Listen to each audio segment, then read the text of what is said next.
pitch of ASEAN Preset, the Australia ASEAN Youth Innovation Challenge. My name is Lawrence. I'm from Manila in the Philippines, and I'm thrilled to be moderating today's very exciting competition.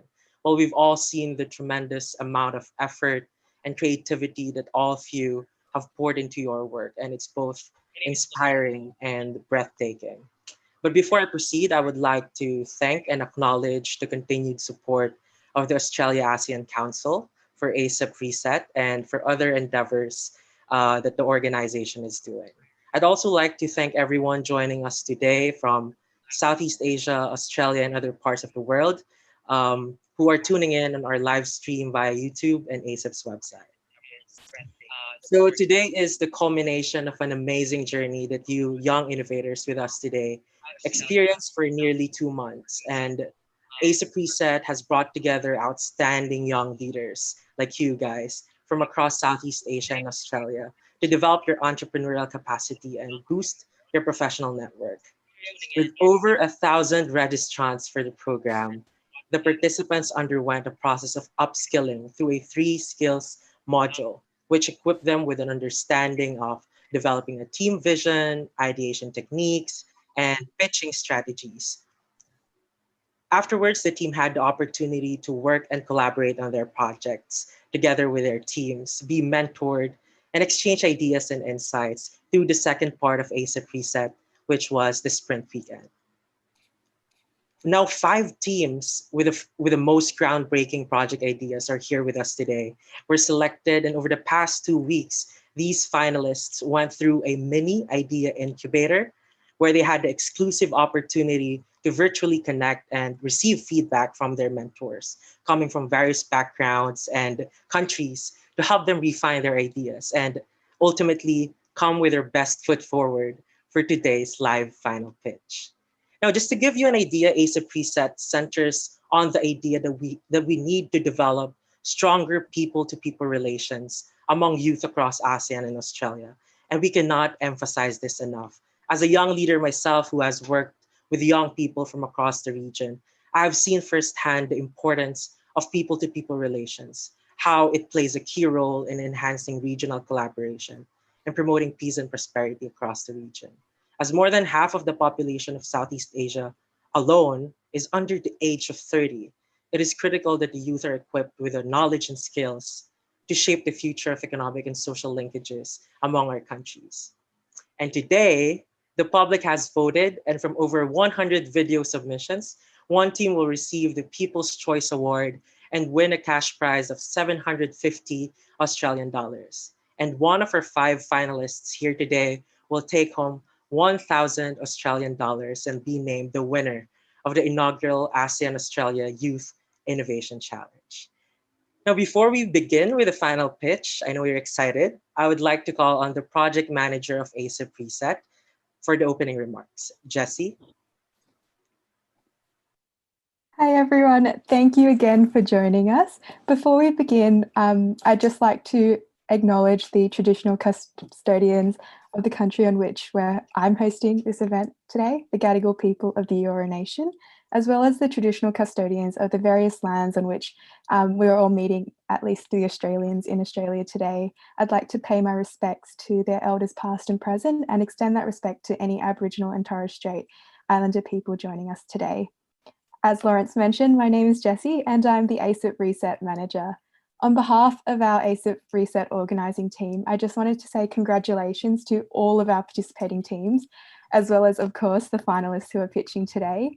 It has been so incredibly energising and inspiring to see such an overwhelming response to this idea that we had back in March to shift what we were doing online. And the amount of people that we've reached in different countries, the connections that we've managed to facilitate over these last few weeks has been nothing short of remarkable. Just a quick recap of numbers for anyone who isn't familiar. We had over 1,000 registrants from all of the ASEAN countries and Australia, and we also had a few registrants from Timor-Leste, which is really exciting. We had over 100 video submissions. We had 6 sprint weekend sessions that involved so many incredible mentors from business and startup backgrounds, as well as from cross-cultural skills, backgrounds, and we also had the privilege of speaking to the Australian ambassador to ASEAN.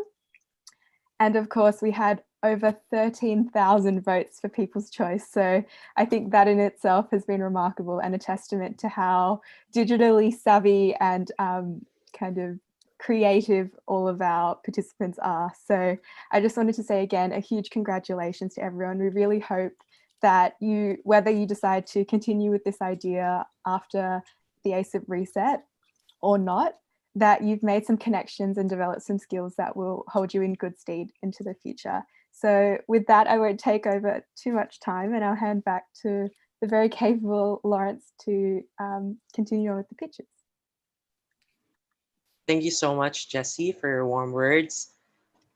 Now I'd like to proceed and introduce our esteemed panel of judges, starting off with the CEO and co-founder of Mr. Yum, an ordering and payment platform for hospitality and entertainment brands, one of the fastest growing digital startups operating across Australia, New Zealand, and Southeast Asia, and named one of Australia's top 20 startups to watch in 2020. Everybody, Kim Teo.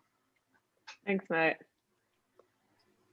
Our next judge is a board member of the Australia ASEAN Council and the founder and managing director of Beasley Intercultural, Australia's premier cross-cultural training and consultancy company. She leads a team of consultants working across Australia and the Asia Pacific region for multinational clients. Please welcome Tamerlane Beasley. And to complete our panel of judges, we're honored to have with us today the Senior Vice President of AlphaCap, co-founder and president of the SPINA Association of Malaysia, president of the World Game Blockchain Association, and the executive director of the ASEAN Foundation, Dr. Yang Mi Eng. Hello. Hi, everyone. Thank you, everyone. Now, before we call on the first team finalists to present, I will give an overview of the program flow and the criteria for judging. So each team will have 3 minutes to do their final pitch. This will be followed by a question and answer segment with our panel of judges. I will be facilitating the Q&A part and with our panel of judges, and each finalist team will have 7 minutes to answer all the questions. Afterwards, I shall call on the next team to present. The final pitch will be assessed on 4 equally important judging criteria: creativity, desirability, viability and impact potential, and overall presentation. The team that gets the highest average score wins. All right, so are you guys ready? Hope you are all excited. So for our first team, let's all welcome Moji Connect.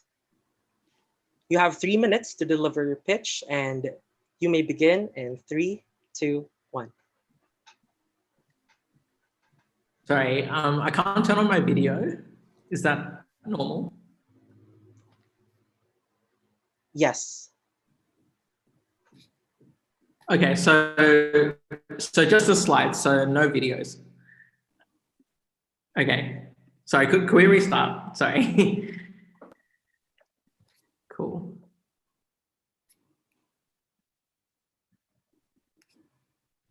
Okay, can we begin now or? Yes, whenever you're ready. Okay, cool. Sorry. On behalf of Michaela, myself, Julian, and I, we are Team Moji Connect. We'd like you to meet Leanne, a Thai university student who loves meeting new people through her travels, but since COVID-19 hasn't been able to do this.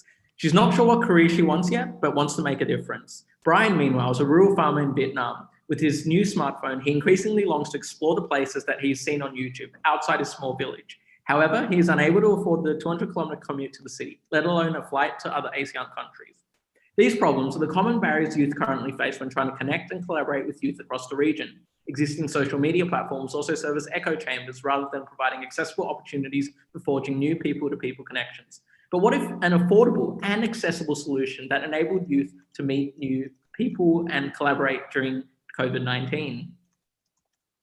So we'd like to introduce Moji Connect, a virtual collaboration exchange platform that connects youth across ASEAN and Australia regions to learn, work, and collaborate based on shared interests and passions. Users can collaborate on impactful projects related to education, mental health, or the like, to personal projects like holding online cooking classes or even finding a co-founder for their business. Users like Brian begin by signing up with their details and interests, and in the mobile app, this will lead him to his dashboard. Here, he can either choose from an existing project posted by other users or partner organizations, or create his own project. Users can also be matched with other users based on common interests, which is ideal for youth like Leanne, who want to meet new people but aren't really sure what to do. And once they agree with the details, they're ready to start and can post updates or leave reviews on Moji Connect. We'll initially pilot our MVP via Typeform, which has already gone live prior to this reset, to validate our idea, then launch using existing channels for the first 6 to 12 months while we develop a mobile app that realizes our vision, allowing us to strengthen people-to-people relations and create impact straight away. It's also free and inclusive. This will enable people of different economic classes to come together and is open to all students. Brian therefore won't be excluded from having the chance to meet and collaborate with youth regardless of its location or financial circumstance or even his grades. There are over 220 million youth in Australia and the ASEAN region. To reach the traction that we need, we have already reached out to the following youth organizations who we have identified as our early adopters. Social media promotion and the targeting of sector-specific organizations will help fuel our user growth to 10,000 by the end of year 3, ultimately encouraging governments to support our startup in scaling even further. We'll pair up students with mentors so as to receive guidance in projects. They will benefit the students by upskilling them in their resilience and cultural adaptability, as well as minimize the risk of project abandonment. We will also be diversifying our source of income to ensure the sustainability of our solution. The diversity of our cultural backgrounds and our skills give us confidence that we are the team that will be able to bring this idea to life. We want you to imagine a world where youth, no matter what the circumstances may be, are able to engage with other youth in the region on projects that interest them or can even potentially have changed the world. With Moji Connect and your support, we're helping create that world. And thank you. We're happy to answer some questions.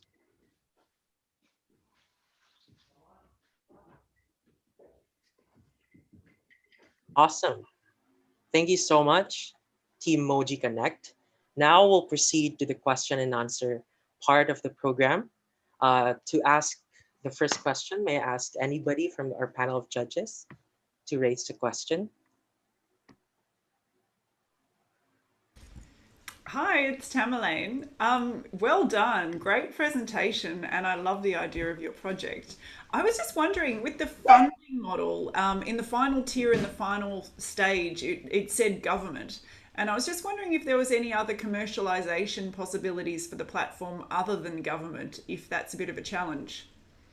So hi, Tamerlane, this is Oliver speaking. Thank you for that question. It's a good question. So in addition to government, we have a slide of sort of where we were aiming to get sort of revenue and funding in our appendix. So if my, and basically, apart from funding, we also anticipate we'll be receiving revenue from freemium users. Also, we'll be receiving revenue from youth organizations who use our platform to simplify the process of connecting and engaging with their membership, but also philanthropic organizations that want to really, that share our vision of connecting and engaging youth across our region. So those are sort of the alternative sources of revenue apart from government grants.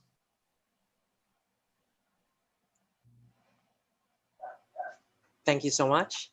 Dr. Yang? Hi. Okay, the presentation is straightforward, straight to the point. It's just my concern as the organizations, a new organization like this, you need to actually have some, lock in some partners first. You just can't expect government to come to you without any proven track records first. I'm not sure if you are going to start with any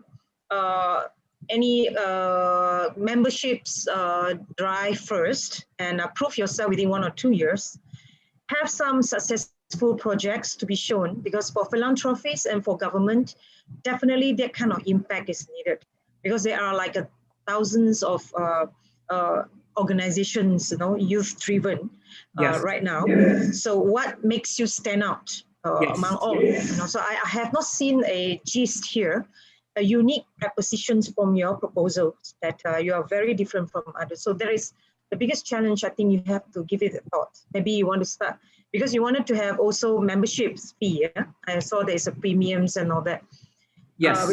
You also have to fight with the industry. There are some paid such business model around. So you might have to actually fight with them to get the tractions and attention from the funders. So that is just my piece of. Yes, I agree. So to answer your question, yes, I agree completely, which is why government support is our fourth tier in our go-to-market strategy. We need to build that traction so that when we go to government and we go to philanthropy, they will be more willing and able to, back our idea, because no one's going to back an idea with only 10 users. And we've already, those youth organizations that we have on the slide right now, those are the ones we've already reached out to, and they've actually come back with an expression of interest. So that's already very encouraging. We also, so in short, yes, we've already started talking to youth organizations. All the ones on that slide have already indicated interest, which is very encouraging. And we hope that through those partnerships with youth organizations, then our own social media marketing, and then targeting other sector-specific organizations, we'll be able to build traction and reach 10,000 users by the end of year 3, and then, go to government for support. And in terms of your second question about what makes us different, if my colleague could go back to the slide about unique value proposition, what makes us different to any other, programs, organizations that are out there is it's going to be free for your ordinary user. So Project Everest, which is sort of an impact program organization, they're charging $2,500 for a virtual program. And, even for me in Australia, that's not affordable. I wouldn't be able to do that program. ASEC, if you don't get a scholarship, it's $1,500 to self-fund all your accommodation, your flights. And that already is excluding a large percentage of youth. And, what we believe at Moji Connect is that there shouldn't be a price to pay if you want to make a difference. We want to make it as accessible to as many people as possible. And that's why we want to make it, and we will make it free for individual users. Does that sort of answer your question? Yes, but then it's good that you have plans from short term to long term. Because obviously you have looked into the third year and all that, but the first year I think you definitely need some injections of funds, and then for you to sustain for 1 year. If not, the project might actually just die off at one time. And then because there are many good ideas, have no plan for sustainable, for future plan and short term and long term. I think because of that, they are not ready. So when the times comes, they just can't sustain for longer than that. I think for what we have mentioned that you will be free. I mean that free is good, but sometimes free, you have to also think about how you want to sustain. So everything free also, people might not look at it quite seriously. I'm sad to say, some people think that pay sometimes is also quality, tied up to the quality to provide the service. So I think you already have the segmentation, so it's pretty much just to approach your partners and get some contribution perhaps. I think that you already have the thought of it, then it's fine. Can I respond to that quickly? So in our risk assessment slide, we identified having that income to support the continued operations of our startup sustainably is going to be a key risk. And that's why we've identified those sort of 3 different revenue streams, so that even if we can't get, say, funding, we've got 2 other revenue streams to rely on. And it will be difficult in the first year, but that's why we've sort of diversified our sources of income as a mitigation strategy, so that we do have income to sustainably support our ongoing impact. Yeah, you need an alternative income. That is right. And then also perhaps you can consider crowdfunding for your ideas. Yeah. Oh. Yes. Yeah. Thank you. That's a great suggestion, and we'll take that on board. Thank you. Thank you so much. Unfortunately, we only have 7 minutes for the Q&A portion. So I believe we will have to proceed with the next team. I hope that's okay. I'm sorry, Kim. No worries. Okay, so let me introduce the next team. It will be Team Flycatcher. Okay, I'll share my screen. Yes, whenever you're ready. Okay, can everyone see my screen now? Hello? Yes. Yes. Okay, so whenever can I start? Yes, you may. Okay, so hi everyone. We are Team Flycatcher, and our project is the ASEAN Australia Flycatcher program. It is a program where youth around ASEAN and Australia gets to collaborate cross nationalities to create music that not only expresses themselves, but also communicates important message about a pressing social issue around our community. For the first project, the music that the participants are going to create are about raising mental health awareness. Now, the first thing that we're going to explain is why music. And to answer that, I'd like you to think about one of your favorite music.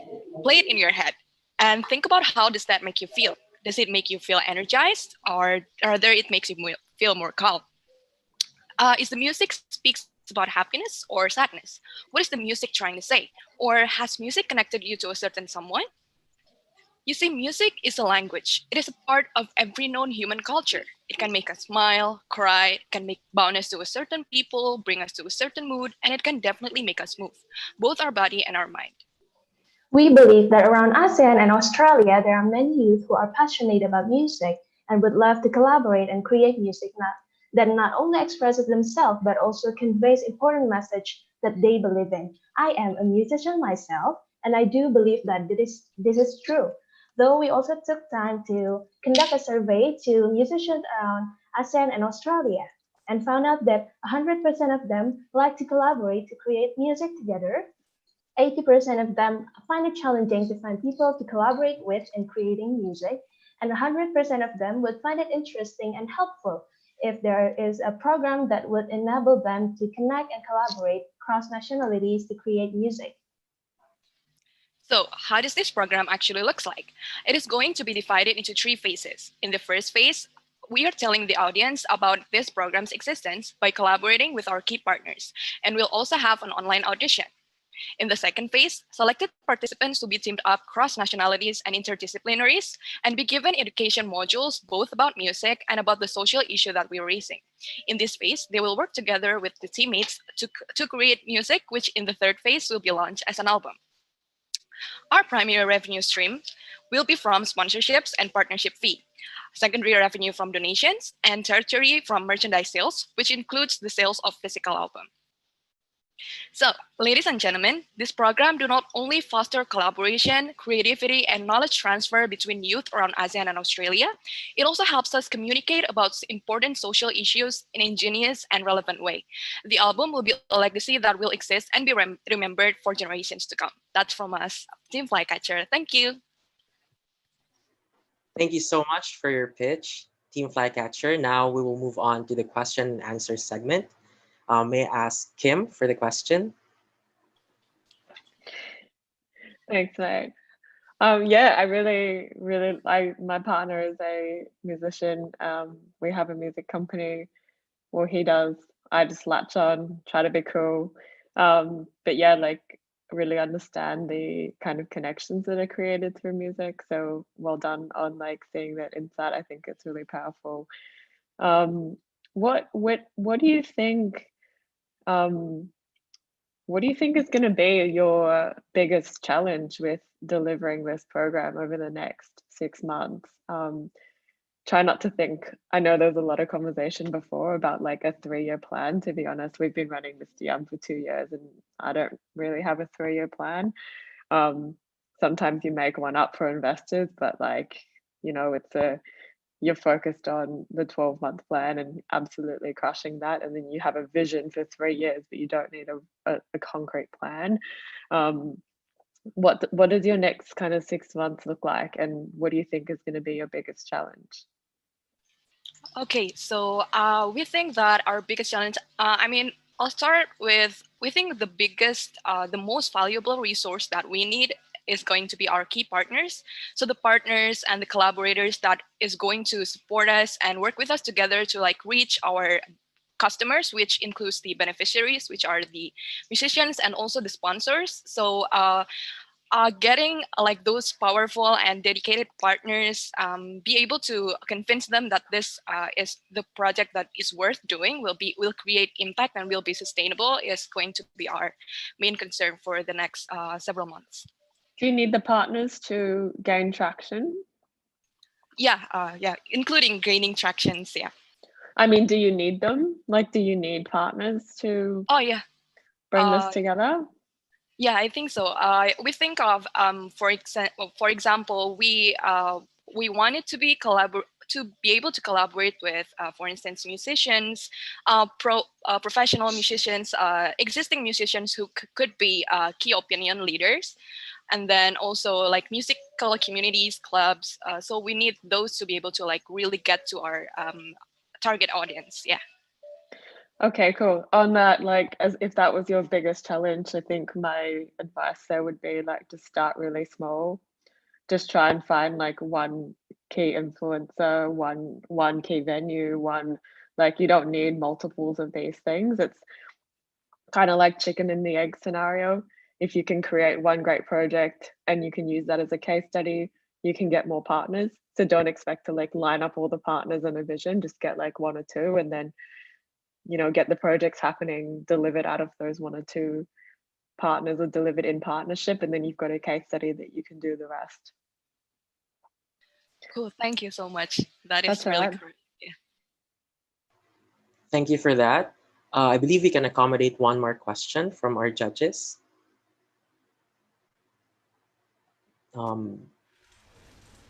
Tamerlane? Sure. Yeah, my question was about the viability and how the back end is built. So what's happening behind to make, you know, all of this work, and who's doing that, and who's going to maintain and grow that, and who funds it? Right. I'm a small business person as well, so I'm always thinking about how does it happen, because there's always got to be people who do these things. Yeah, thank you for the question. So sorry, I'm answering again because logistical thing is my thing. So we've thought about what are our key resources that we need, and one of it is also human resources. So the people that are going to make sure that this happens, because we want to make the first project at least is going to be fully online because of the current situation, and we think it really accommodates like cross nationalities collaboration. So I think we have to have a strong organization and volunteers to make sure that the programs, the phases are going smooth. And then we are going to also have some key infrastructure of, for instance, we are planning to use Facebook Workplace for us to like connect with the participants, to share key resources, make webinars, and conduct the online classes. And then we also plan to collaborate, to have partnership with online music collaboration platforms, for instance, BandLab, so that the musicians can collaborate smoothly. So yeah, that's our preliminary planning. Yeah. Thank you. Because that's always a challenge, is, you know, how do you make it happen, and whether you're using existing platforms and you're leveraging those, or whether you're building them. And then obviously who's going to deal with it if you have someone who's having a problem on the platform, where do they go to? So having a clear structure around how that's going to work is going to be really important. So yes. It's a lovely idea. Okay. Thank you, Tamerlane. I think we can accommodate one more question from Dr. Yang. I was thinking that there will be no question from me. All right. Actually, music is it's universal. It's a good project if you can kickstart this. Definitely, there will be some demand for this, especially online right now. So I think I agree with the two of the judges, Kim and Tamerlane, that you need to actually sort out this mapping, on how you want to deal with the content provider, your musicians, and all that, because there's a lot of rights issues here. You are dealing with rights, which is going to be a multi-million dollars IP rights industry. And you can see that there are other competitors now in the market. So again, I always think about when you are going into the market, which is quite saturated, with players, what are you going to offer differently? So getting people to come and buy in is one thing, but getting a good repertoire of songs and catalogings and all that is require a lot of research. So I mean, I like your presentation because simply because you also use data analytics to gauge whether people are agreeable into the concept and all that. So this is pretty much quite helpful, but I would highly recommend to consider some different approach, which I saw one, which is you're combining with the latest issues and discussions and knowledge kind of content also, So that might be your unique selling propositions that you can build from there as Penny. But be careful not to become a news channel, okay? Because there are many news portals around. So you will be dealing with more censorship issues if you're going for that. Yeah, so that's only my input. Yeah, thank you. Thank you. Thank you so much. Appreciate it. Thank you so much. All right, may I just remind for our next presenters for the Q&A session, just cancel your screen sharing so the other teams can also prepare. All right, thank you very much. Now we will proceed to the next team, Team Voice, whenever you're ready. All right, can everyone hear me? Yes. I'll start. 18% of ASEAN Australia don't have a platform to voice up. I'm Rayhan, along with Kirtan and Pram, and we're representing Know Your Voice. And this is our story. Next slide, please. Nearly 39 million people in ASEAN Australia are differently able, and up to 50% of ASEAN population are living in rural region. Next, please. Hence, we Team Voices have a strong vision, which is to promote inclusivity for all youth of ASEAN Australia without having any communication barriers. And our vision is to engage and empower differently abled youth and youth from rural region with youth across ASEAN Australia. Next, please. We are not only representing their voices, we will also contribute to the ASEAN Australia Strategic Plan, ASEAN Socio-Cultural Community Blueprint, ASEAN Economic Community Blueprint, and ASEAN Enabling Master Plan. Next, please. The primary target audience are differently abled youth and youth from rural communities to forge people-to-people connection with other youth across ASEAN Australia through impactful approaches. Next slide, please. Introducing Educational Resource Pack, a series of free sign language courses provided by organizations targeted for rural communities to develop new skills and for the deaf community to learn new sign language along with other youth. Secondly, online platform, which is Know Your Voice website, provides digital storytelling workshops, online classes, webinars, and also online shopping experiences. Thirdly, Youth Diplomacy Sharing Session, a model united nation, but using respective sign language on sessions to normalize the usage of sign language among all youth.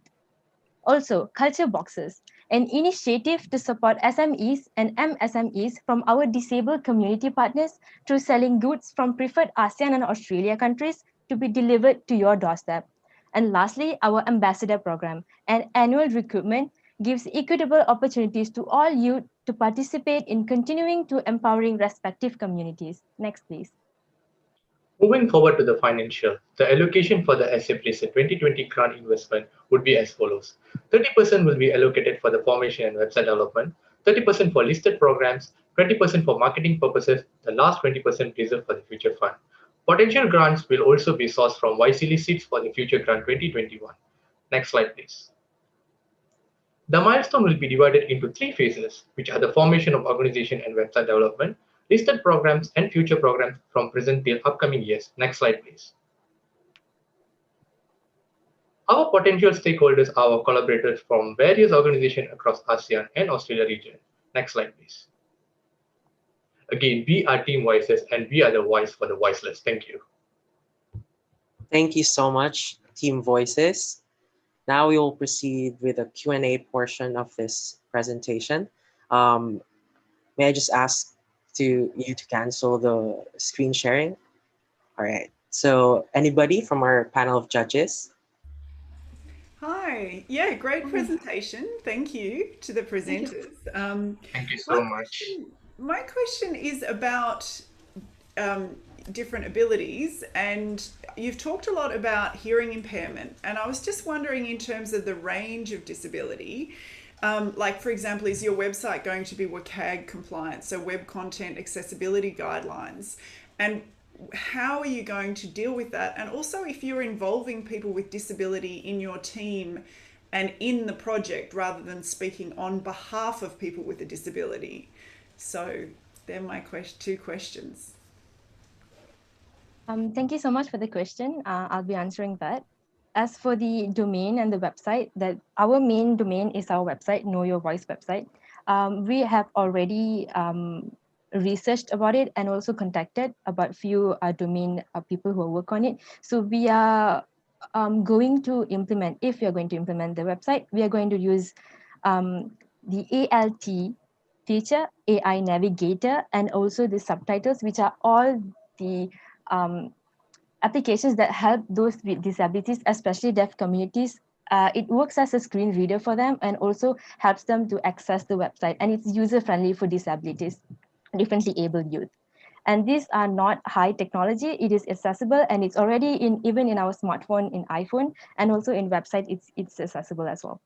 So as for the second question, yes, we have already contacted few volunteers who are willing to share, because the thing is, we wanted to include and strive for the goal of inclusivity. So to treat and give them access and treat them fairly. So we understand that there is no universal sign language. And I met personally, even from my university, we have a friend in my classmate who is also a part of the deaf community, and they will struggle when they go for other countries, because when they learn Malaysian Sign Language, when they go for Indonesia, they cannot able to communicate with other youth or other people because they have a barrier. So we wanted to reduce the communication barrier. That is where we want to implement this Know Your Voice, so that we will have this people-to-people connection and help this youth to overcome their communication barriers. Do you guys want to add in, my team members? Yeah, maybe I would like to add what Ketan have said. Yeah, for our main target is actually differently abled people.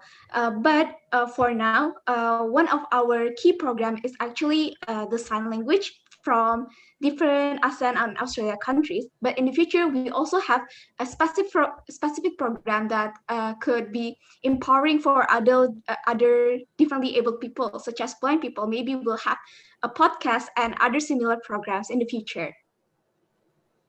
Yeah, to summarize this, the main idea of our program is called inclusivity, the quality of trying to include many different types of people and treat them all fairly and equally by giving an equal opportunity to everyone. Sorry, may I add in ask some questions? Yeah. Sorry. I'm actually I'm impressed with what you're doing, because out of for the presentation now, I saw this is the only one that really have target for inclusiveness, which is really something that ASEAN Foundation is looking into, and also the other ASEAN entity is stretching on. because at this moment during the pandemic time, COVID-19, the more this marginalized group, we will call them also, has been put aside, and their gap are getting bigger and bigger. So being people with special disability myself, I'm a physical challenging person with spina bifida. So I'm not shy to share here. So I have lived my life with, I have founded some associations, Spina Bifida Association of Malaysia. And there is always a biggest challenge on where is all the people with special ability meet in the world. Where do they communicate? They are all represented by different organizations, but there is no such things like centralized, and people who wants to group all the youth. I think you can start with youth first, since you know them better, to be in the platform and to have access to information and knowledge and resources, perhaps. I'm sure you will in future will expand it into maybe jobs opportunity for them. Yeah. So you can add on a lot of add-on application. Yes, I would like to add on, because that's why we have culture boxes program, because it's a part of entrepreneurship, because we want to give opportunity for youth from rural communities and also youth from deaf communities as well. Not only deaf community, it's the inclusivity of all the youth to sell their things, like handcraft or even their own community things done by them, and then can sell it to them, to others, youth across ASEAN and Australia. Yeah, that is also good, entrepreneurship, enterprises. But again, you need to coach them, because there are many programs that business program, enterprise program, they always think about, okay, we give you seed funding and all that. And after that, you leave you alone with your own way of surviving. Ours is mainly guiding and coaching, and also promoting as well. So because I have a classmate who is from a deaf community, but he was from a poor community, so he wasn't able to learn sign languages. So he was only able to communicate through technology, and that really filled me, because when he goes for meetings and stuff, he cannot use sign language, and at the same time, we as citizens, we don't know sign language. Not everyone knows sign language. So I wanted to normalize the usage of sign language, that everyone can be accessible for all. Okay, just good luck, and then if you manage to kickstart this, look for ASEAN Foundation. We can endorse it for you. Yeah, because it's a good initiative. Okay, thank you. All the best. Thank you so much. Thank you so much. Thank you for that. I think we have a minute left. If Kim, you want to ask a brief question? Yeah, I think that was super exciting. Sounds like you guys have a good plan on how to not just bring the different abilities together, but also teach other people who are less able to interact. And I think that's important.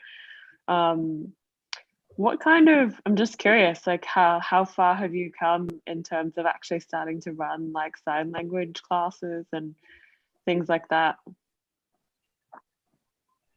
Okay, so thank you for the question. Right. Currently, my team have already launched our own social media to actually connect with youth leaders. And one of the most inspiring leader that we found was Ruzana from Brunei. She's currently a teacher and learning and teaching Brunei sign language as well. And we also has been following YSEALI for a very long time. And we saw there was one initiative called YSEALI Deaf Teachers Initiative, and we were very inspired by that, and we thought that we want to collaborate with them. And also because basically everything is going as in volunteerism, the grant is always for the website and giving it back to the community. That's why we are focused on the risk. What is the risk will be the engagement, right? So that's why we brought the ambassador program. And that's one more thing that I realized, that not all platform gives an opportunity for other youth and youth with disabilities to connect. They always separate them. I want them to be in one group. So that's why I want to make sure the access is good for them. At the same time, they are in one group and they can be connected as youth as of ASEAN Australia. Yeah, I would like to add, because in ambassador program, we make sure that they will be a representative from deaf community in each countries and us through ASEAN and Australia. We really need to precise about that point. And then we also need to separate them into various in an order of organization structure in terms of departments. And then we also want to break the communication barriers inside the organization structure, so all of them can work together to bring this idea into reality. Yeah, thank you. Yes, we also have contacted, because in Malaysia, we have these university clubs that is specially for differently abled youth. So we also have contacted, and they were so excited to join because they have never given an opportunity to be able to connect with other youth at the same time to able to give back to the community with their community and to empower their own community. So we also contacted university clubs as well. Our intention is to break the communication barriers in our own community. Once we broke ready in our community, we can make it as a universal through ASEAN and Australia. Yes. Yeah. Thank you so much, Team Thank you. Voices, and to our panel of judges. Now we will proceed to our next team, Team Yasia. You have 3 minutes for your pitch, and you may start whenever you're ready. Hi, I don't think we have our video on, but we'll just go with our voice over, and we'll just wait for the slides to come up. It's been amazing to see all the pictures so far. They're so incredible. Let's try and do. Oh, great. You guys can see us too. Hi. So this is me when I was 16. I had this grand goal of uniting people and making positive change, but I didn't really know how to turn that into a reality. My whole world was my local bubble in Western Sydney. This is me at 21. I've had the chance to travel and work with people from different backgrounds and ages. I'm a bit closer to knowing how to unite people and to make positive change. And I wish I could tell my high school self what I know now. There are 218 million young people in ASEAN and Australia, just like me and my co-founders, Ruby, Jocelyn, and Nitika. It's our generation who bears the burden of resolving the challenges that threaten our society. These challenges, like poverty, food insecurity, and climate change, they're global in nature, but their impact varies locally, be it typhoons in the Philippines or bushfires in Australia. Young people will have to develop the skills and community to allow them to think globally, but act locally. So what are we currently doing to build that capacity to deal with the pressing challenges of today? Yasia is a solution. We are an intercultural program that connects local youth from ASEAN and Australia through global partnerships and intentionally facilitated learning. Our program is designed through the collaborative efforts of ASEAN and Australian university students who deliver it to high school students in their respective communities. This forms a unique two-tier structure of Yasia, which strategically empowers two generations of leaders with intercultural awareness, problem-solving skills, and a global community required to manage today's complex challenges. Yasia will begin with a three-phase process within our nominated pilot universities and high schools across Australia and Thailand. Firstly, Australian and Thai university students, with the support of intercultural experts, will design a program structure. Secondly, university students will facilitate the Yasia program to a group of high school students, where they will reflect on their own qualities and cultural assumptions, learn about the power of local change in addressing global problems, connect and collaborate with other high school students globally, and plan and execute a community project that addresses a local issue connected to one of the UN Sustainable Development Goals. Thirdly, we will gather and evaluate feedback from participants and stakeholders to enhance the program's effectiveness. In the long term, we hope to develop Yasia into a model framework that universities across ASEAN and Australia can adopt within their local schools. This model will be built on best practice and reflective learning. This decentralized approach allows students and youth organizations across the region to strategically apply Yasia's model within their local educational institutions. So how can you help us today? Here's how we'll be putting your $1,000 investment to use. We plan to spend $500 on operational costs, which includes marketing and building digital infrastructure, $300 on curriculum development, and $200 on project funds. Our pilot project targets 2 countries, 2 universities, and 2 schools. But within the ASEAN and Australia region, there are 11 countries, 86 universities, and 4,500 high schools. The potential of our impact is unlimited. Thank you. Thank you so much for that wonderful presentation. Now we will move on to the Q&A part of the pitch. If you can just cancel your screen sharing. May I call on anyone from our panel of judges who would like to ask a question?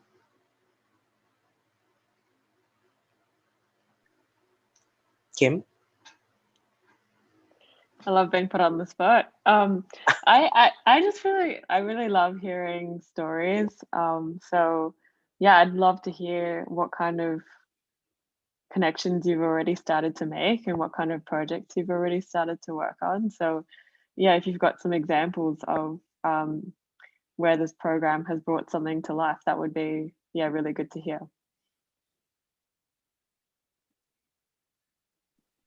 Sorry, we're just figuring out how to make this thing work. Hi. Yeah, so I think, we've already started communications with high school students, high schools and universities across Australia and ASEAN, and we have already received interest from them. This is definitely something that we have been told that there's a disconnect. I'm sorry, I'm getting feedback. Double. Yeah, I'll just use it. Okay. I think we've also found a curriculum from UNESCO, which we can employ for developing intercultural awareness in educational institutions. So we already know that. We already know how to apply a framework which exists that allows us. Yeah, that allows us to essentially get at the core of what we're trying to solve, which is understanding global problems and how they manifest in local context. Hopefully that answers your question. So I think you might, to stop that feedback, I think you might just have like 2 versions of Zoom. Yeah, I think we're having a bit of... One person's got it on one computer and the other person's also got it on the other computer. So just turn one into mute and you'll be right. Yeah, I think it's a lot better. Sorry about that. There we go. Okay. You're good. Thank you for that.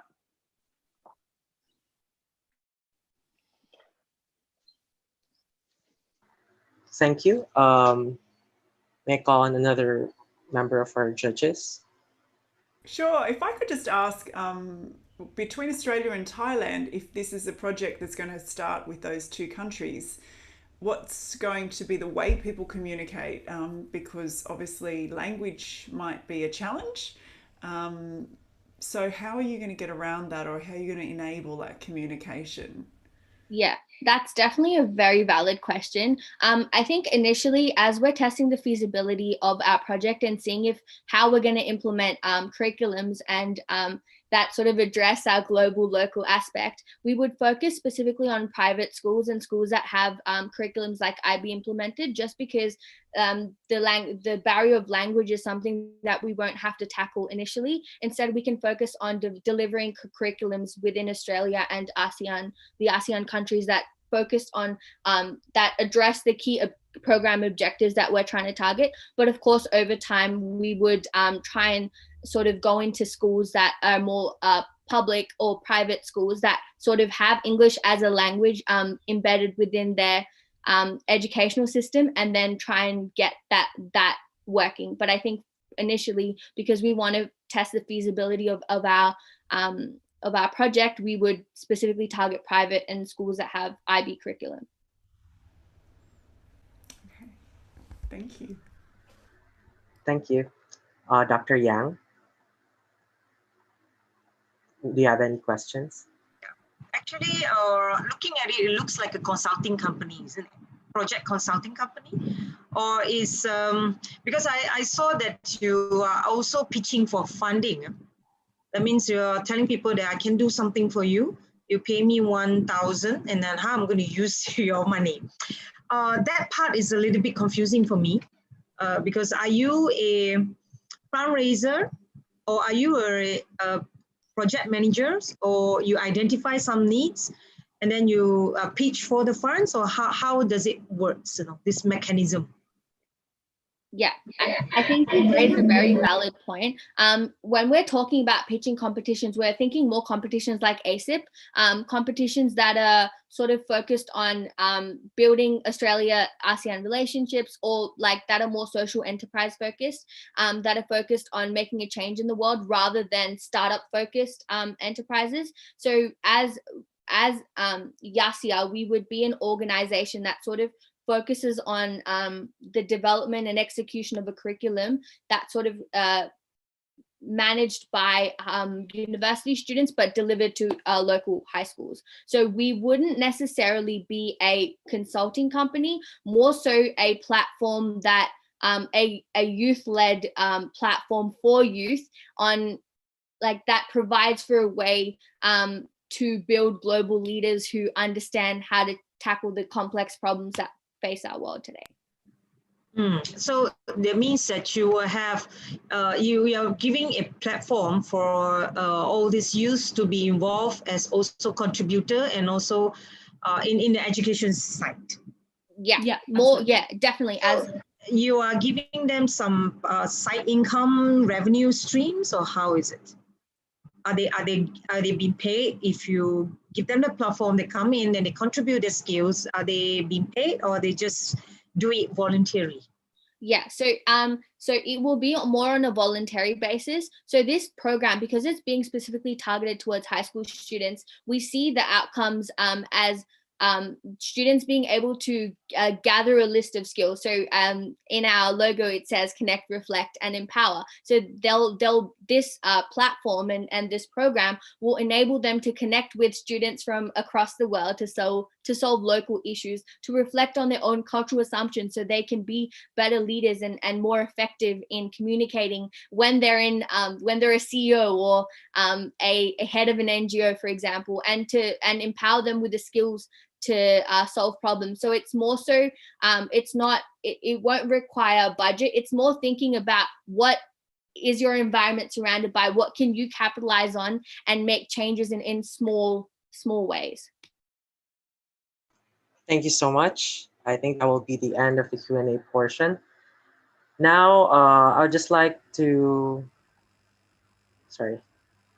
remind the judges to input the scores as we proceed with the next teams.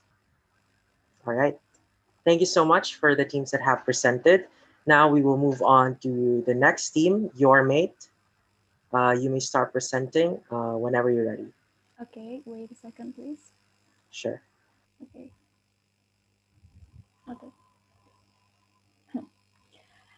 This is Jane, Carla, and Thomas.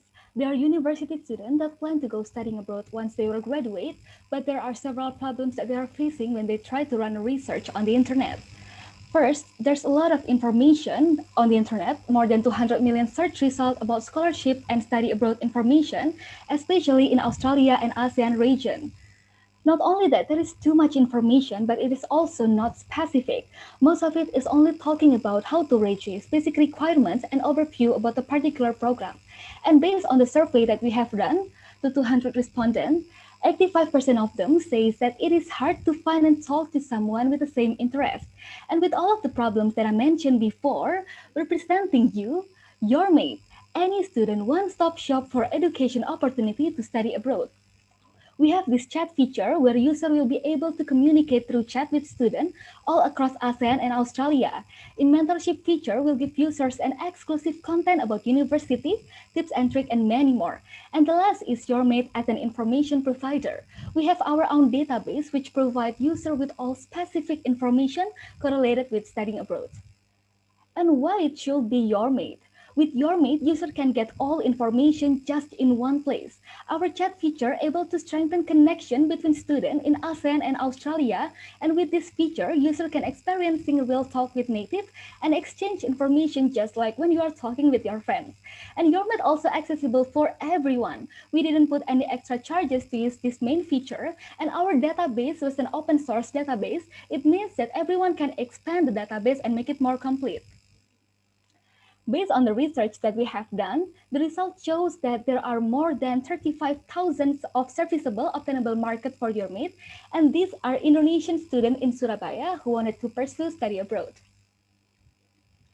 Our target market, including youth with age range around 16 to 25 years old, and we specified it again into middle upper class students who live in ASEAN and Australia, who actively looking for information about scholarship and study abroad. We've planned to introduce Your Mate to society by conducting educational talk, creating our own microblog, developing community, and having partnership with high school and college. And these are 4 points of your mid revenue stream. The two main revenue streams are first, advertisement, where we are going to open advertising space for university and high school in your mid application. And the second is mentorship, where we plan to collaborate with experts to give user exclusive material about study abroad preparation. And in this table, you can see the comparison between your mate and our competitor, and your mate cover all of the features. Your mate believes by connecting people, we can do and share amazing things together. Because your mate beyond your ordinary mate. Thank you so much, your mate. All right, so now we'll proceed with the Q&A part. May I ask anyone from our panel of judges if they have any questions?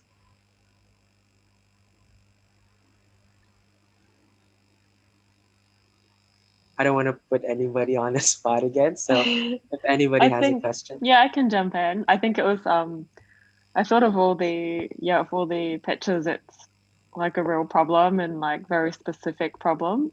Because it's a very specific problem, it's like really clear how you can solve that problem. So I think it's good that you've like really narrowed it down to wanting to study abroad, which is definitely more and more these days as the world, post-COVID becomes hopefully smaller again. What do you think? I know, so like with all the information, do you think that do you have a particular strategy for distilling content and creating something even more useful than what's already out there? Like, have you thought about the aggregation of that information and then the connection of the right people to the right people?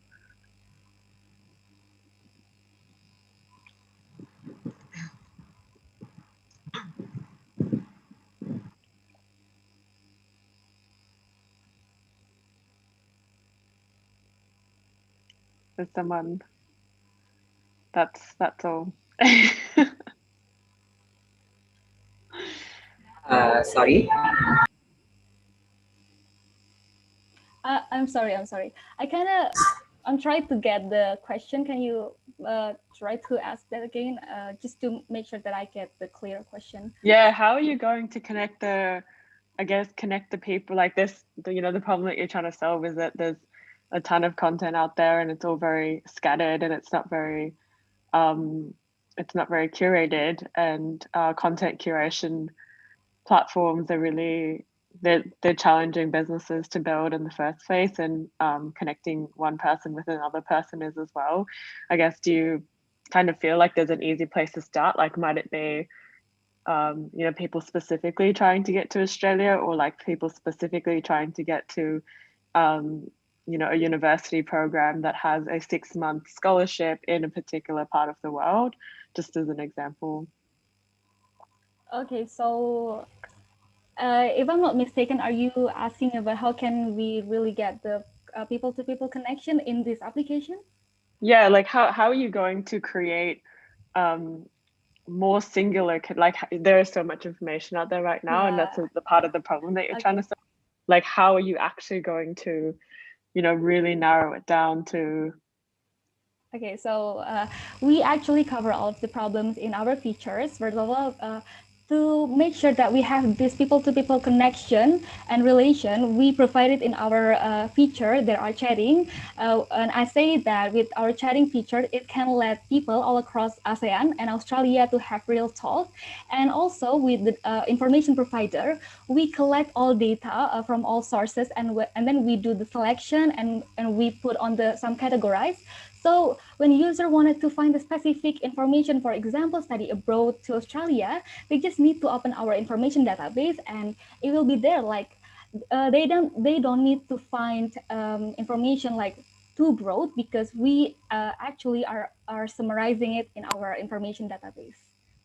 Yeah, I guess that's have a think about that, because that is actually like harder than you would believe. There are a lot of companies out there that pour like millions of dollars into content aggregation at pretty much like an automated level, like even like music companies, curating music from all around the world, for example, and the information is scattered and it's hard to find, and actually categorization and making sense of data is a big challenge. Yeah. And doing it manually is fine if you are wanting to be correct for a time and point, but within 6 months and 12 months, the content becomes out of date. Yeah. And then okay. and then the quality is not there anymore. So yeah, just have a think about, whether it's like you're pointing to the right sources, or you start really, really small, or even like, you do the Wikipedia model, which is you get an expert to own that piece of content. Yeah.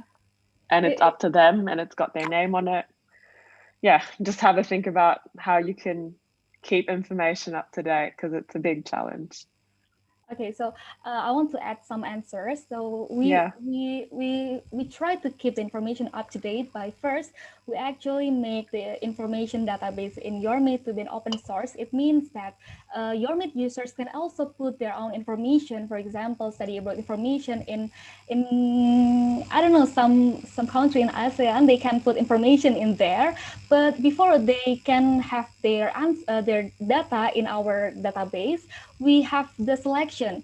We read the information, we do the validation, and that is the way how we manage to keep our information in a database to update. Yeah, have a look, just to add, have a look at the startup called Cool Cousin. It's got nothing to do with what you're doing, but it's a peer-to-peer travel product. And interestingly, the way that they solve that, like the same as you want to go to Melbourne, there's like a million different travel guides out there, and it's hard to know what to listen to, and it depends on your personality as to where you like to stay and the places you like to visit, and none of the guides are actually personalized to you. So they solve this problem by essentially pairing you up with someone that is similar to you in a city, and that person is like local in that city.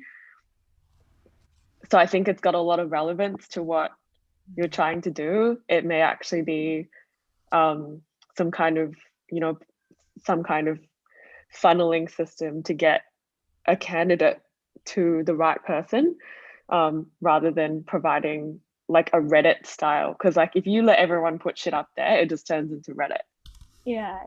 And then you've just got like a Reddit thread with upvotes and downvotes, and then the information is just as confusing as any other piece of information on the internet. Yeah, hard challenge to solve.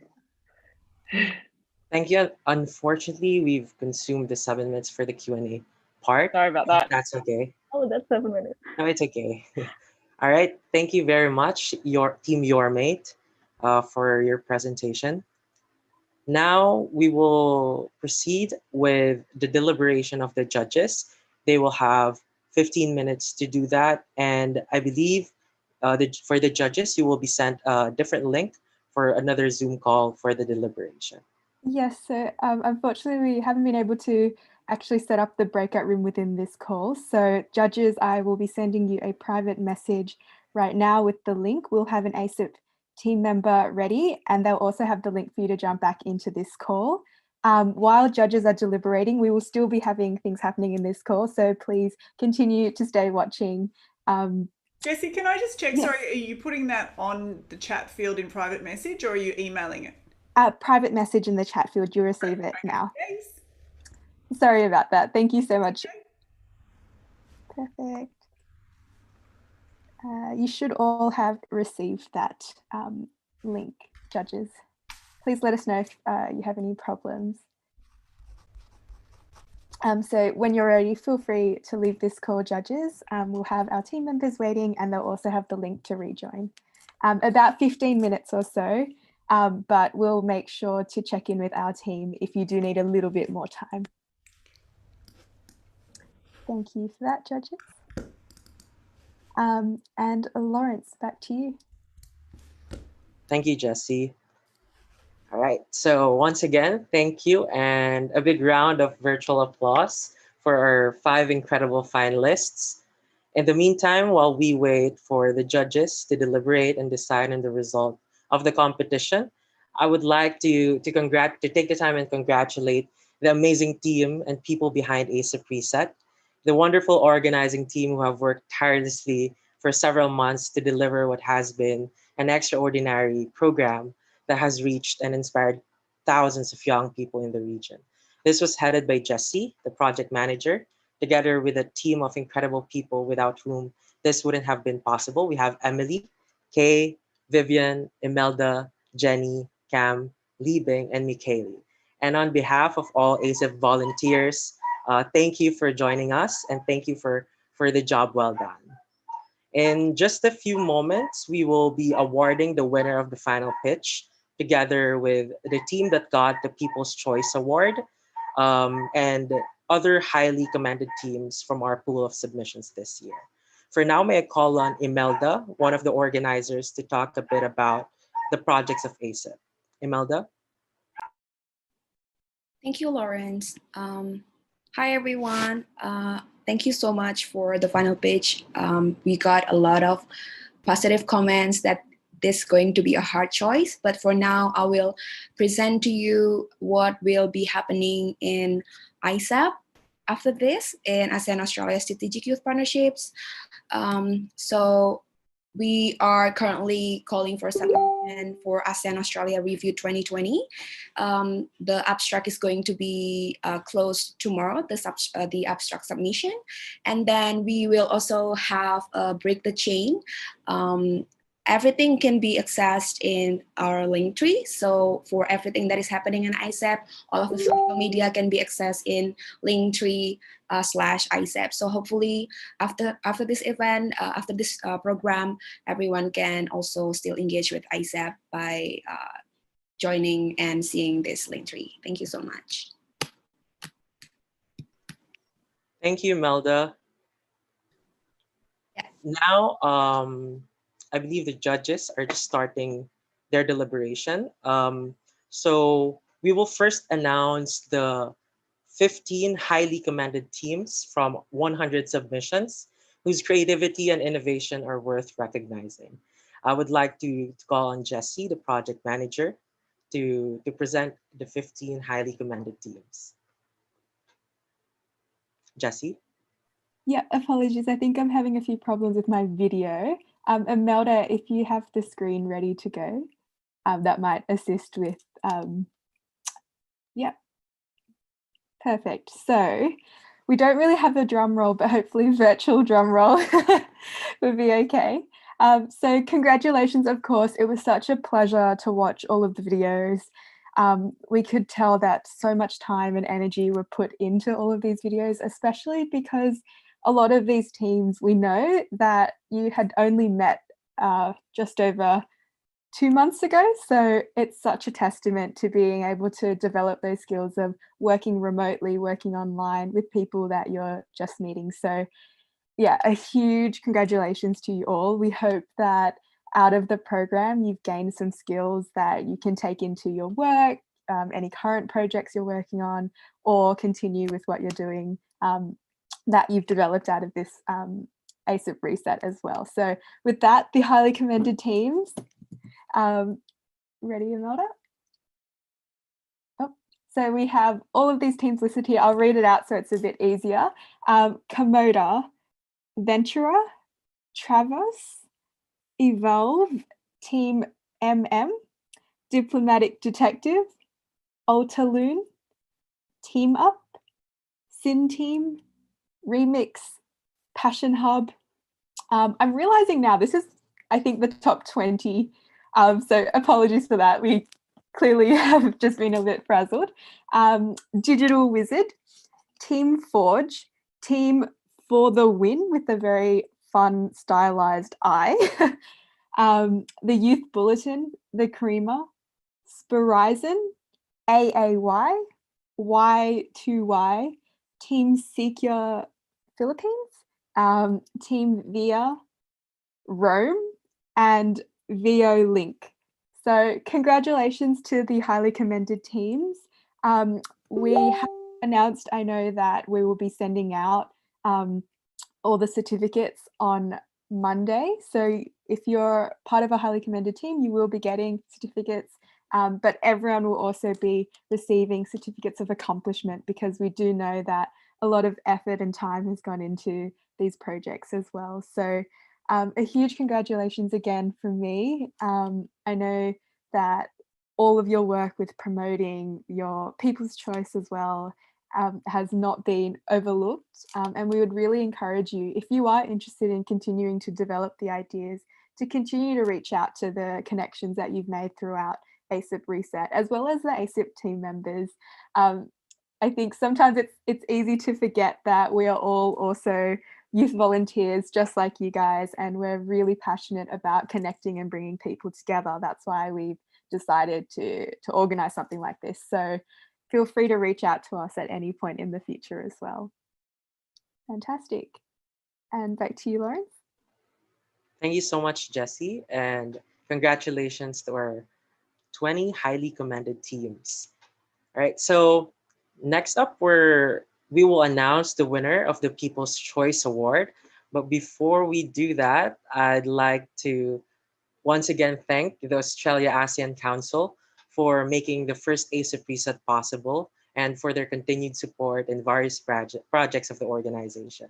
We would also like to acknowledge the contribution of our supporters for being part of this incredible project: the ASEAN Youth Advocates Network, Jump Youth, the Advocates for the Philippines, Universitas Gadjah Mada, the ASEAN Youth Network, the University of Queensland, De La Salle University, Deakin University, CQ University Australia, and the Brunei Youth Council. Thank you so much for all your support. And of course, we'd also like to thank all the participants that joined the program, from the upskilling week to sending their team video submissions. The caliber of project ideas that we received from across the region was just extraordinary, and it made the process of shortlisting so competitive. And I can just imagine how difficult the deliberation right now is for our judges. So we thank everyone for sharing their venture ideas with us, and we have nothing but high hopes for your impact journey. All right, so next, as I mentioned earlier, we will announce the winner of the People's Choice Award. Over 100 video submissions from over 1,000 registrants across the region were placed under public scrutiny, public voting, and only one emerged victorious. May I call once again on Jessie to announce the recipient of ASEAN Reset's People's Choice Award. Jessie? I think that's working again. Perfect. Thank you so much. Imelda, do we have the video ready of the People's Choice winner? That would be fantastic to show. I know we have been very keenly, I know a lot of the participants have been very keenly following the updates. Oh, no, not, okay. Yeah, have been really following the updates. So just to kind of build the suspense a little bit more, because we want to make sure that the judges are also able to know who the People's Choice winner is, we did want to show a few of the videos that we're kind of calling the ASEAN organizing team kind of shout out. Some of the submissions made our team smile a lot, and they were just really, really creative. So we really wanted to show one now. I think that it's one of the teams that was in highly commended. Is that correct, Imelda? We have that video ready to go.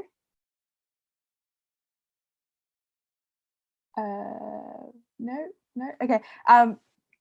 That's totally cool. I think something that I found really great, and a lot of the ideas have been fantastic, but the particular one, I think, shout out to Digital Wizards. I think that idea was the one with the roller coasters and the theme park across ASEAN and Australia. I think, like many of you guys, travel and catching up in real life is something that we can only dream of right now. So I think watching that definitely gave me a lot of kind of inspiration. And oh, sorry. Oh no, my apologies. Not Team Digital Wizards, Team Double M. My mistake. Yeah, if ASEAN team, if any of you guys have the videos ready to go to show now, that would be fantastic as we wait for the judges. So yeah, the two shout out videos Kay has reminded me is Team Double M and Digital Wizards from the ASEAN organizing team. Just as we wait, I think the judges are taking a little bit of extra time. Yeah, so the ASEAN Australia theme parks and ASEAN Australia anime. So perhaps we'll see if I'll just get some music going as we can. Yeah, and we'll try and get the videos to show. I'm not sure if you guys have had an opportunity to see all of the videos, but I would highly encourage, we will keep them on the page on the website, so you can go and share and kind of, yeah, go and watch your fellow participants' videos. Perhaps there's a way as well that there are ideas that may have been a little bit similar or kind of different versions of a similar idea in different regions that you might want to collaborate with in the future if the teams are changing. So that's one way as well. So yeah, I think while we wait for judges who have asked for 5 minutes of extra time because it's very difficult, they're having, yeah, Kay, that would be fantastic. Yeah, the judges are asking for 5 minutes extra time. So Kay, if you have the video, that would be great. Alrighty, I will pause my end. Okay, I think you guys can see my screen. Do you have the audio sharing as well, Kay? Oh yeah, I haven't played it yet. Hello, I'm Munira. And can you hear it? Yep, that's perfect. Okay. And I'm Camelia, and we would like to welcome you to AASYP Theme Park. We came up with this super cool idea to increase people-to-people relations between youth in ASEAN and Australia. Let's go on a tour to see what's unique about this theme park. Before I step in, here are the basics you should know. You can find 13 mini parks where 10 of them will represent each country in Southeast Asia and the remaining 3 resembling Australia. As you enter each park, you'll be briefed by a local from the country regarding an aspect to their culture, ranging from their national food to major festivals to information on the current leader of the country. Then, as you walk on, you'll be able to enjoy the ride, which, by the way, will also be in the form of a country's identity. Now, after all that fun, you must be exhausted or at least feeling super hungry. And of course, we have the best solution. At the end of the park, there will be an area which serves local delicacies from the respective country for you to dive into. You can even get souvenirs such as traditional clothes, keychains, and many more for your loved ones at home. This idea repeats for all the other ASEAN countries. You'll be able to learn so much whilst having tremendous fun at the same time. We cannot think of a better way that you can explore and learn about the Mekong River, which flows through 5 ASEAN countries, exquisite Laos cuisine, the beautiful islands of Philippines, a mini Marina Bay sense of Singapore, and so much more. We strongly believe that this theme park will capture everyone's attention across both ASEAN and Australia, as theme parks attract visitors of all ages, especially children and young adults. Hence why we will push forward the idea of engaging youth by building this one-of-a-kind theme park. As the theme park incorporates aspects of ASEAN and Australian cultures, prior to its construction, it would be a brilliant idea to organize mini exhibitions across both regions to encourage local entrepreneurs to expand their business opportunities, which will be sold at the theme park. This will not only increase employment, but it will also increase awareness towards the diversity both regions have to offer. In order for an initiative to have a lasting impact, it has to be implemented at an early stage. This will work hand in hand with this idea, as children and teenagers who are exposed to different cultures at an early stage will develop higher curiosity and venture further into the topic. Therefore, achieving our main objective of increasing people-to-people relations across both regions, as well as our underlying objective of bridging the knowledge gap of different cultural practices. We both believe that when people are more accepting towards other cultures, they tend to be more accepting towards different ideas and hence generate a more innovative and creative way of thinking. As a result, this will create brand new, out-of-the-box solutions to our modern-day problems, further creating a brighter future ahead. Whoops! It looks like we've come to an end of our virtual tour of this theme park. We hope you have had an insightful time and share the same vision as us in bridging the youth of ASEAN and Australia closer together. Thank you for watching! Hello!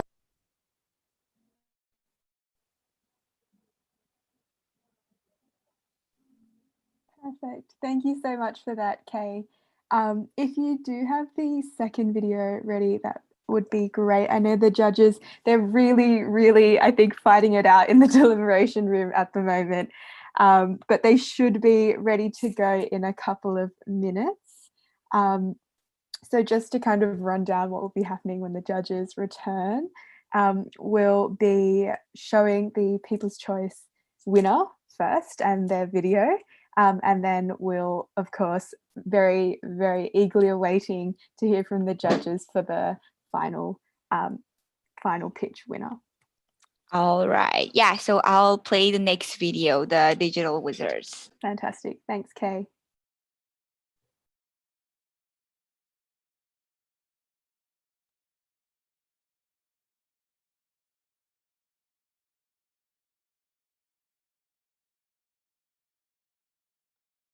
Good day, ladies and gentlemen. We are from Team 176 and we would like to start our presentation with introductions.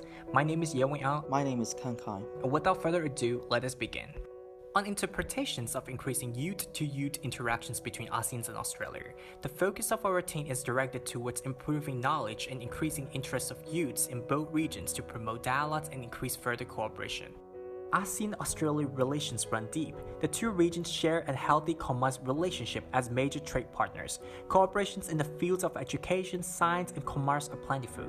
Developments and investments are abundant, and this wealth of opportunities is why youths should be more engaged. Soft power is the most effective tools to promote one's country, and youths mostly consume this through digital media, which is superior in terms of convenience and widespread reach.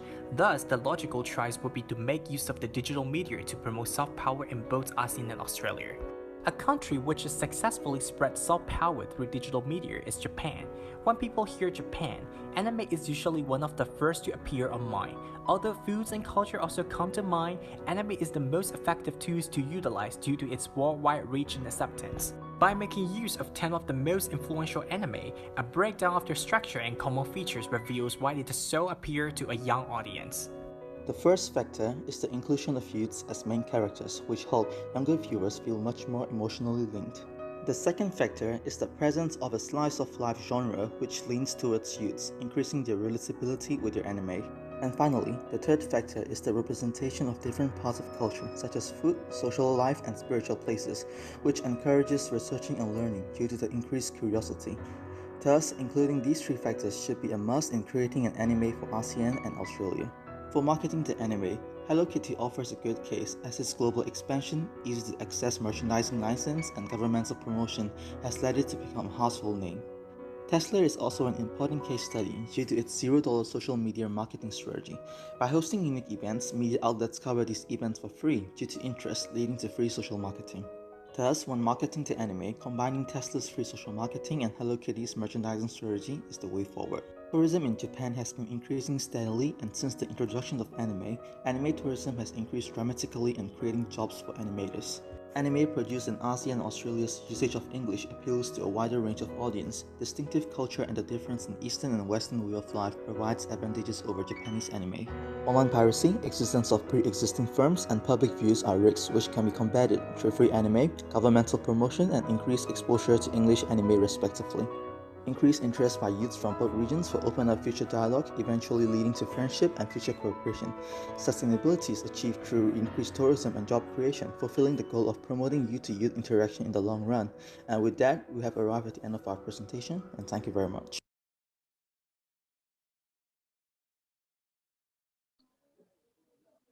Okay, so I think that's it for the two videos that deserve a shout out from the AASYP set team. Yeah.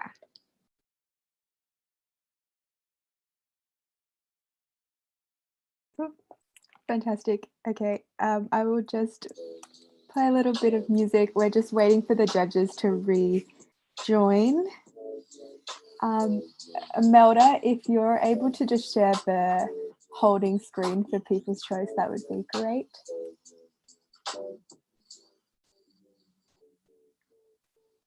If not, hopefully this is okay for now. So sorry about the delay.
Okay. Okay, I think we are ready to announce the People's Choice. Imelda, feel free to have the screen share. I know, Kay, you have some dramatic music. I'm not sure if you're able to. Oh, yeah, but I don't. But yeah, I don't think I can share it when Imelda is sharing the screen. That's okay. Yeah. That's okay. I'll see if I can find a drum roll. But again, super congratulations to all of the teams sharing the People's Choice. I know that it was a joy not only for all of our team and the ASEAN reset participants to kind of watch each other's, but also I'm sure your friends and family are keen to kind of see what you guys have been up to as well. So hopefully this works. Drum roll. So the People's Choice Award goes to announce AHA, AHA.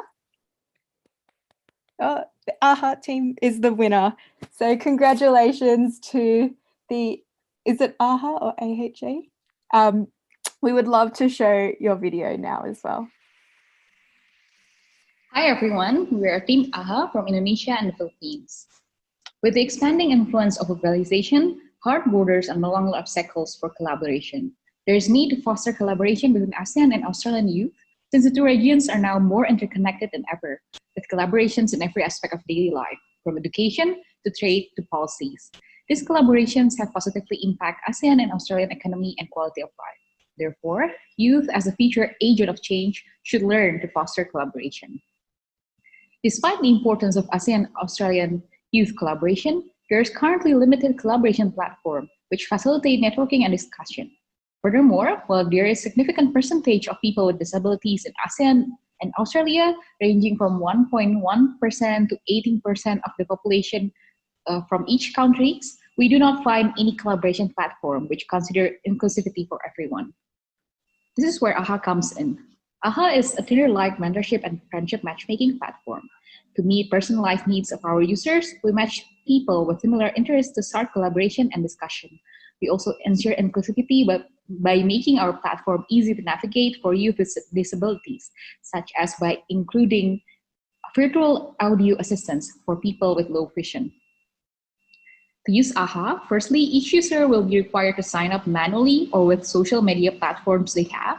Then they will be asked to set up a profile with information about their background and interests. Users will then be able to select other profiles that match their skills and interests. Then the two users can start chatting within our platform. In the chat, users are expected to discuss their interests and regional issues, as well as connect with each other, hence fostering cross-cultural exchange.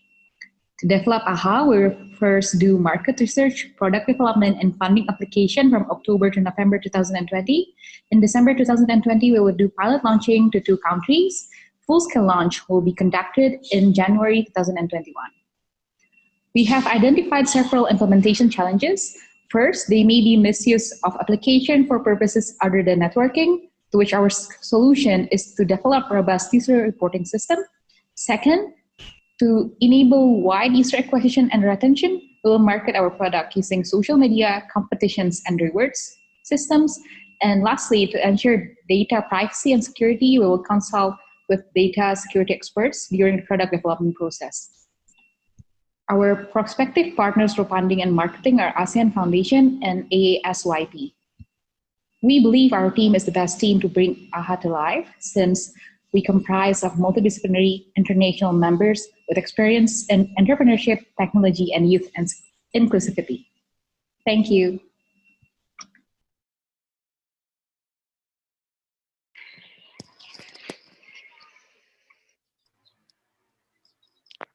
Fantastic. So we just have the judges rejoining now. So if you could just bear with us 1 minute, we should have a winner soon. Thank you again, everyone, for tuning in. We are so grateful for all of the time and energy you put in over the last few weeks, as we've already mentioned. And we can't wait to find out who the first ever ASEAN Reset winner is. So,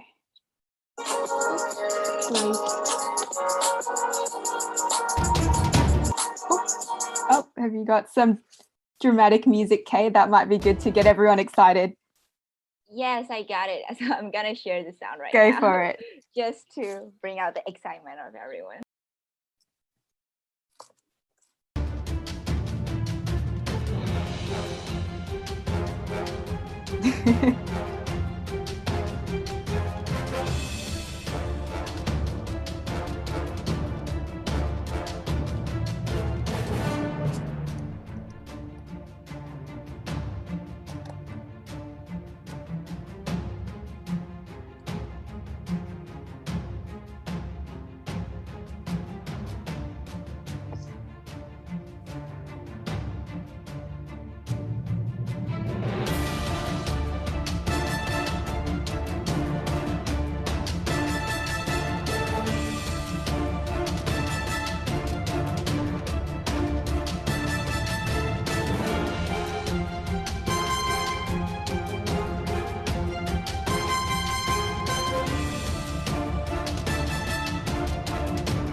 Okay, we have the judges back.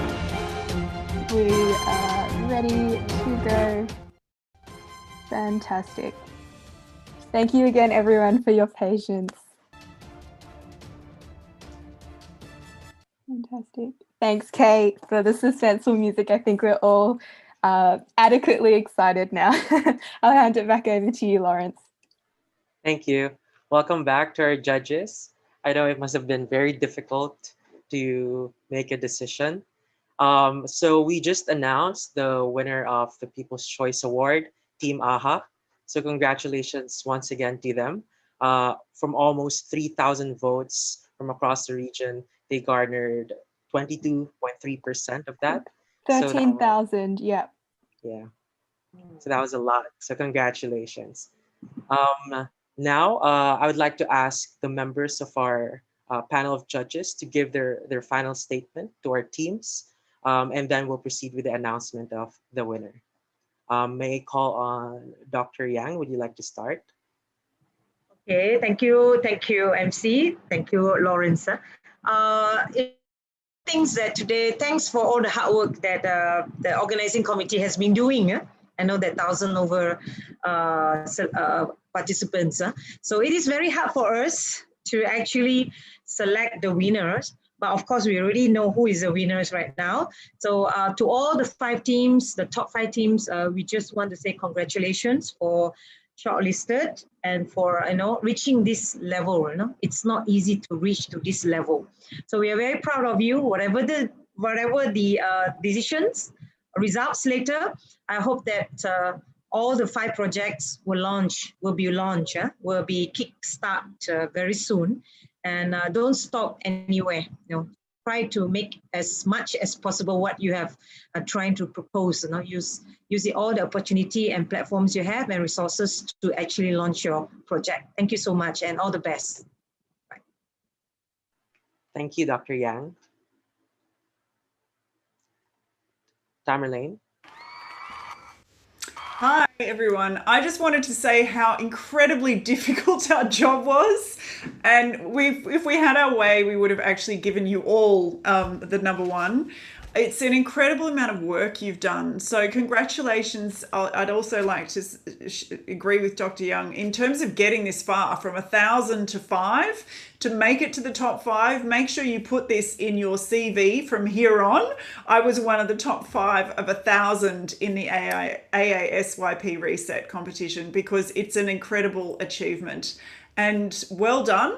Good luck with the next stage. We hope that we can, connect with you, and we'd love to see you be successful. So share on socials, we'll follow. And yes, for those who weren't the winners, still incredibly well done. It was a really, really difficult choice. So it really was. We found it very stressful. Yeah, we were like, we feel like we're deciding on someone's fate at the moment. It was really hard. Thank you, Tamerlane. Kim? Yeah, for me, I think echoing what the other 2 judges have said, it's really difficult putting together such a such an important pitch like that, and it's hard on video to communicate all of your stories, and that amount of time is not very much time to deliver your the full gamut of everything that you've thought about and everything that you're excited about. So yeah, I wouldn't even though there has to be a winner, I wouldn't take that too seriously. I think all of these projects have merit, and probably my one big piece of advice would be just try and start really small. Ask for a lot of help along the way, and see if you can create one thing leads to another and leads to another and leads to another, and then eventually you'll figure out the competitive advantage or your point of difference against competitors. It is nearly impossible as a very early stage project or very early stage idea to have a point of difference because you're so early on. So just keep going with what you're doing and pick off one little thing at a time, and then eventually you'll find kind of a hook that works. And one big thing that we noticed in our judge deliberation was like a lot of the ideas were like we want to do everything, and it doesn't really like nothing, like you want to do everything and then you end up doing nothing. So just figure out exactly where you want to start and like go really, really niche and really, really small. And you'll find a lot more success that way. Good luck with it. Thank you so much, Kim. And thank you to our panel of judges for those valuable insights and pieces of advice. And we have reached the moment to announce the result of the competition. I would like to call on ASEAN Preset's project manager, Jessie, to proceed with the announcement.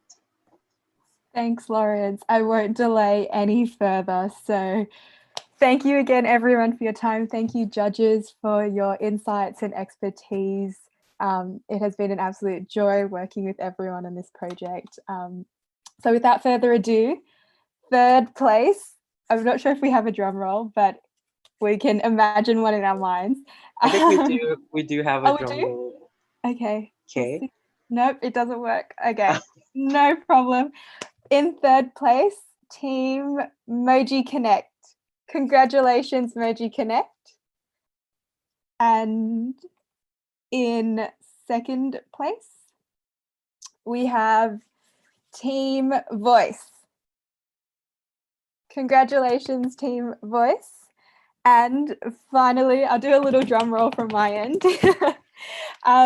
In first place and the winner of the ASEAN Reset for 2020, Flycatcher. We'll do little reactions. Congratulations to all winning teams. And of course, all finalist teams.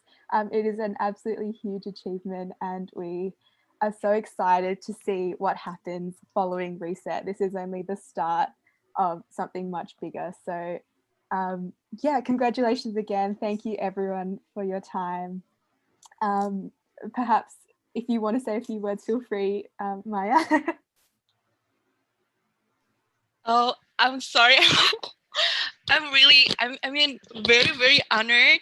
Thank you so much. Thank you for Brenda for like the teamwork. I mean, I don't know, Brenda, do you want to say something? Because I'm speechless. I'm speechless too. Thank you so much for the opportunity, and I don't know, I'm so speechless. I didn't expect it. Thank you so much, guys. Thank you for all the judges and ASIP team. Thank you so much for giving this platform for us to learn more, to contribute to our society and environment. Thank you so much. Yeah, I think I just want to say, please, as we try to like implement this, we really hope that everyone can support us too. So I really hope that we can connect further. So yeah, thanks. Thank you. Fantastic. Oh, we got some applause. That's great. Thanks, team. Thank you again to everyone. Lawrence, if you have some closing remarks, I'll leave them to you. On behalf of the organising team, we are super grateful for everyone's time and energy, and we can't wait to see you involved with future ASIP programs and events. Yeah, thank you so much for joining us today. Congratulations to all the winners, our highly commended teams, our People's Choice awardee, Team AHA, and of course our winner, Flycatcher. Congratulations, and we have high hopes for your project. And thank you for sharing your venture ideas with ASIP Preset. That would be all for the program. Thank you for tuning in. For all those who watched us live on YouTube, this has been an amazing journey, and have a wonderful day, everyone.